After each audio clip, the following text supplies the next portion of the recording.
The candles are burning low at Hampton Court Palace. It is late. The corridors are quiet. Too quiet. Catherine Howard is 19 years old. 6 hours ago, she was Queen of England. Now she sits alone in her chamber, forbidden to leave, guarded by men who will not meet her eyes. The air smells of smoke and wax. Somewhere beyond the walls, footsteps echo. Not the soft steps of her ladies. Not servants carrying linen. These footsteps belong to authority. The king has not come to her. The king has not sent word. Henry VIII, her husband of 16 months, the man who once called her his rose without a thorn, has locked himself in his apartments. He has been weeping for hours. Catherine knows this because the palace walls are thin, built for grandeur, not mercy. Sound carries, and the most powerful man in England is sobbing like a child who has been betrayed by the world itself. A knock comes at the door. Formal. Official. She says, "Enter." And her voice does not shake. She has learned how to sound calm when she is terrified. Archbishop Thomas Cranmer steps inside. His face is gentle in the way that means danger. Guards stand behind him. Too many guards. "Your Majesty," he says. The title already sounds like it belongs to the past. He has come on the king's business. There are matters to discuss. Urgent matters. Matters concerning her conduct before her marriage. And during it, the words land like stones dropped into water. Someone has spoken. Someone has told her secrets. And everything she has climbed, survived, and suffered to achieve is about to collapse. This is not the story of Catherine Howard's execution. The execution lasted seconds. This is the story of the 3 months that came before it. 3 months of isolation, interrogation, fear, watching everyone she had ever trusted be destroyed, one by one, while she waited to learn whether she would live or die. To understand Catherine's fall, you must understand her beginning. She was born around 1523. No one recorded the date carefully. She was not important enough. She was the daughter of Lord Edmund Howard, a man constantly in debt, constantly begging for favor, constantly failing his children. Her mother died young. Her father sent her away.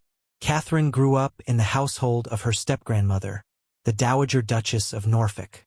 It was a place crowded with children, relatives, servants. Dozens of young people sleeping together, largely unsupervised. The girls slept in a shared dormitory called the Maiden's Chamber. At night, when the adults retired, boundaries disappeared.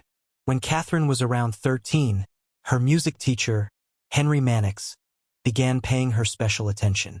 He touched her. He later admitted it. Whether she understood what was happening did not matter to Tudor investigators. Whether she could consent did not matter. What mattered was that she had been touched. Later came Francis Dereham. Young, confident, ambitious. He visited the Maiden's Chamber at night. He and Catherine formed a relationship that was secret, sexual, and intense. They called each other husband and wife. They exchanged gifts. They dreamed of a future. Years later, this would be described as evidence. By the time Catherine arrived at court as a teenager, she carried a past. A past servants remembered. A past enemies could use. In November 1541, someone chose to use it. Back at Hampton Court, Cranmer begins his questioning. He has documents, testimony, statements from people Catherine once trusted. Mannix, Dereham, and then a new name, Thomas Culpeper, a gentleman of the King's Privy Chamber. Kind, attentive, someone who treated Catherine like a person rather than a possession. Cranmer describes private meetings, late at night, facilitated by Lady Rochford, who stood watch. "Tell me, Your Majesty," Cranmer asks softly, "what requires a lookout if nothing improper occurred?" Catherine is ordered to write a full confession. Complete honesty, he says. Discrepancies will bring consequences. He does not leave the room. This is how Tudor interrogation works. Everyone is questioned. Separately. Repeatedly. Under threat. Contradictions are treated as guilt. Silence is treated as treason. The system is designed to break people. It almost always succeeds. Catherine writes through the night. She admits to Mannix. She admits to Dirham. She denies any marriage promise. She denies adultery with Culpeper. That denial is her gamble. Because adultery after marriage is treason. And treason means death. The next morning, she is moved to smaller chambers.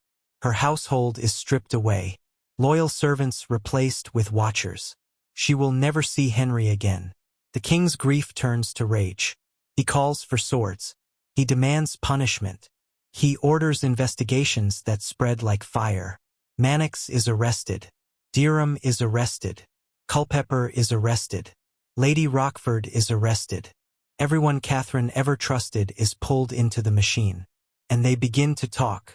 Mannix confirms everything. Dirham confirms more. Under pressure, he admits they called each other husband and wife. He admits intimacy. He admits that Catherine gave him a position at court after becoming queen. Why keep a former lover close? Culpeper breaks completely. He admits intention. Even if nothing physical happened, the intention itself is treason. Their stories do not match. When stories do not match, Tudor justice assumes the worst. On November 22nd, Catherine is informed she is no longer queen. Her title is stripped away. She is sent to Sion Abbey. There she waits.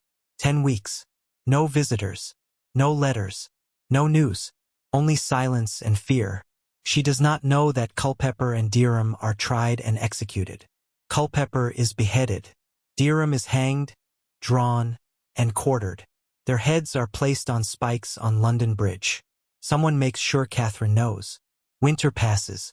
Christmas comes and goes in isolation. Parliament passes a law allowing the execution of the insane so that Lady Rochford can be killed despite her mental collapse. Catherine understands what that means. The law can be changed to kill her. On February 10, 1542, she is told she is going to the Tower of London. She passes under London Bridge. She sees the heads.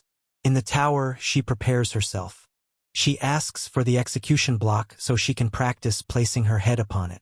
She wants to die well. On the morning of February 13th, it is cold. She walks to the scaffold without collapsing. She gives the required speech. She prays for the king.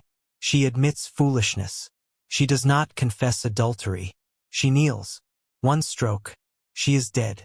19 years old. The execution is not the worst part. The worst part is the waiting, the isolation, the destruction of everyone she loved. The gallery at Hampton Court, where she once broke free from her guards, ran screaming for Henry, believing that if she could just reach him, he would save her. She never reached him. That corridor still exists. They call it the haunted gallery. Some say you can still hear her screams. Whether the ghost is real does not matter. The history is, remember Catherine Howard.